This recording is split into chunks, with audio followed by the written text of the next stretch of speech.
총선은 한일전, 할아버지가 원하지 않으실 것이다.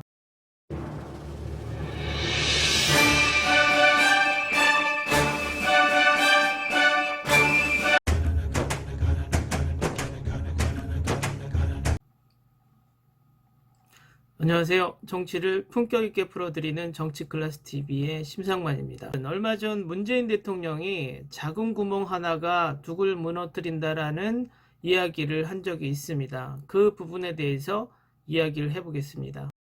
작은 구멍 하나가 뚝을 무너뜨리는 법입니다.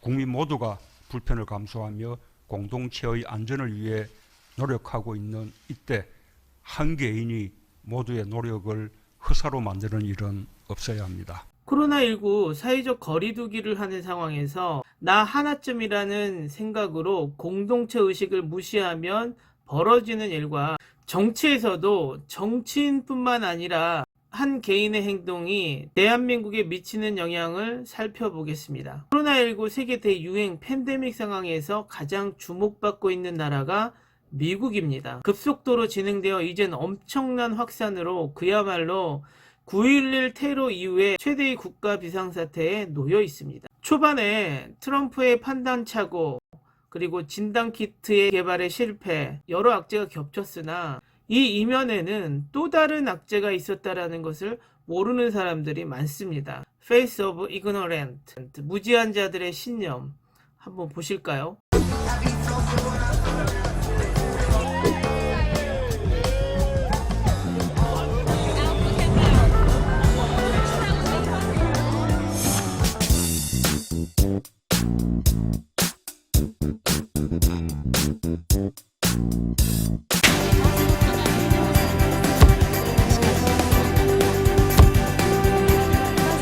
かなと思ったんですけど、みんなマスクしながらでも桜見に来てていいなと思いました。 코로나19 초반 대처를 실패한 이유도 있지만 개인주의가 팽배한 미국의 특히 젊은 층과 일본의 축제 분위기와 나는 괜찮아 라는 개인주의 생각, 이런 것들이 지금의 현 위기 상황을 만들게 되었던 거죠. 그럼 대한민국은 어떨까요? 한번 보실까요?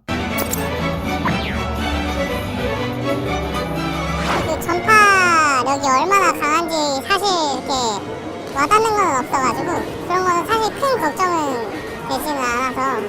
대한민국 또한 일부 젊은 층에서 이런 무지한 신념에 빠져서 나는 괜찮아 라는 인식이 없는 것은 아닙니다. 내가 전염체가 되어 사회에 해악을 끼친다라는 생각을 전혀 하지 않고 지금 당장의 즐거움만 생각하는 거, 우리가 한 번쯤은 생각해 봐야 할 것입니다. 우리 사회 무지의 신념으로 잘못된 정보를 제공하고 그 잘못된 정보가 국내뿐만 아니라 외국으로 유포되어 대한민국의 인식을 안전 쪽으로 만드는 몇몇 사례가 있습니다. 얼마 전 한 의사가 트위터에 이런 글을 올려서 화제가 된 적이 있습니다. 총선 전까지 코로나19 확진자 수를 줄이기 위해서 정부에서 지침을 바꿨다라는 트위터 글이 올라왔습니다. 그래서 극우 보수들에게 많이 인용되고 유포되었죠. 일단 이 글에 팩트체크를 먼저 해보고 이야기를 계속 하겠습니다. 질본에서 개정된 코로나19 진단 지침을 보겠습니다. 질본의 해명 내용입니다. 현장 의사들이 코로나19 진단 소견을 낼 참고할 증상이 있었으면 좋겠다고 해서, 그래서 그것이 한정되지 않게 문구 뒤에 뭐뭐 하는 등에 등을 넣었다고 해명을 했고, 의사 판단의 재량권은 여전히 유효하다라고 결론을 냈습니다. 일반인인 제가 한번 읽어봐도 코로나19 진단의 범위를 넓히면 넓혔지 축소해서 확진자 수를 줄이려는 꼼수는 없는 것 같은데 여러분의 의견은 어떻습니까? 그런데 제가 트위터 글을 보고 피식하고 웃었던 것은 저 의사의 글에서 총선 전까지라는 글을 보고 국가가 정치에 이용하려는 것이 아니라 저 의사 스스로가 정치적으로 이 글을 이용하는구나. 어쨌든 이 의사의 글은 보수사회에서 엄청나게 퍼져서 정치적으로 이용되고 있는 것은 사실입니다. 그래서 저분이 순수한 의사로서의 글을 썼는지 저분의 다른 글도 살펴봤습니다. 보이시나요? 다른 나라의 방역 대처를 빗대어 대한민국의 방역 시스템을 비판하고 있습니다. 그런데 저분이 그렇게 좋은 방역 시스템이라고 칭찬하던 그 나라들, 영국, 독일, 미국, 지금 상황은 어떻고 어느 나라의 방역 대책을 참고하고 있는지 금방 바닥날 생각을 트위터에 썼네요. 다분히 정치적이죠. 또 볼까요?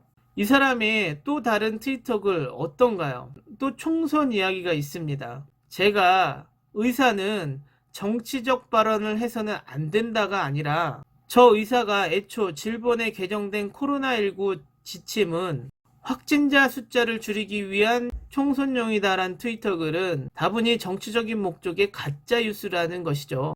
얼마 전 17세 대구 학생이 사망한 사건도 이슈를 만들더군요. 결국 결론은 이분은 다분히 극우적인 성향의 정치하는 의사다. 그런데 이 트위터 글이 바다 건너 일본으로 건너가게 됩니다.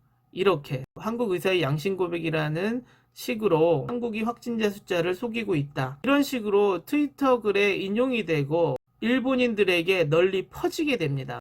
그런데 이 글을 옮긴 사람이 또 일본인이 아닌 것입니다. 일본에 건너가서 반한 책을 써서 먹고 사는 일본 거주 15년 차 한국인인 것입니다. 참 할 말이 없죠. 그럼 트위터의 댓글을 보실까요? 참고로 이 댓글은 지금 현재 일본에 비상 상황이 올 줄 몰랐던 일본인들의 댓글입니다. 아마 이 트위터 글이 지금 알려졌더라면 일본인들의 반응은 싸늘했겠죠. 그렇지만 1위 댓글은 의미가 있습니다. 한번 보시죠. 그 당시 검사조차 잘 안 해주는 일본을 꼬집고 있습니다. 그래도 한국은 검사는 해주네. 병상도 확보되었고 라면서요. 2위 댓글입니다. 일본이 한국보다 의료 분야에서 위대하다. 국뽕에 취해 있습니다. 그런데 얼마 전 WHO 조사 기록을 보면 한국과 일본의 의료 장비나 기술 수준 차이가 없습니다. 요즘은 한국이 조금 더 낫다는 평가도 있습니다. 3위 댓글입니다. 한국에서 확진자들이 확진을 받고 나서도 병동을 왔다 갔다 한다고 소문이 났다고 합니다. 본인들은 확진이 되었는지 되지 않았는지도 확인도 못하는 상황에서 이런 댓글을 씁니다. 이럴 때 쓰는 말이 있죠. 적반하장이라고. 어쨌든 이렇게 잘못된 한 사람의 가짜뉴스의 파장이 일파만파 한국의 극우뿐만 아니라 일본의 넷 우익들에게까지 이용당한다는 것은 한 나라의 좋지 못한 편견을 가져다 준다라는 것이죠. 여러분은 어떻게 생각되시나요? 그리고 마지막으로 미래한국당 비례대표 1번 윤봉길 이사 손녀의 조선일보 인터뷰입니다. 총선은 한일전, 할아버지가 원하지 않으실 것이다. 한마디만 하겠습니다. 손녀가 미래한국당 비례대표로 나가는 것은 할아버지가 원하셨을까요? 오늘은 여기까지 하겠습니다. 오늘도 코로나19 꼭 이겨냅시다. 항상 시청해 주셔서 고맙습니다.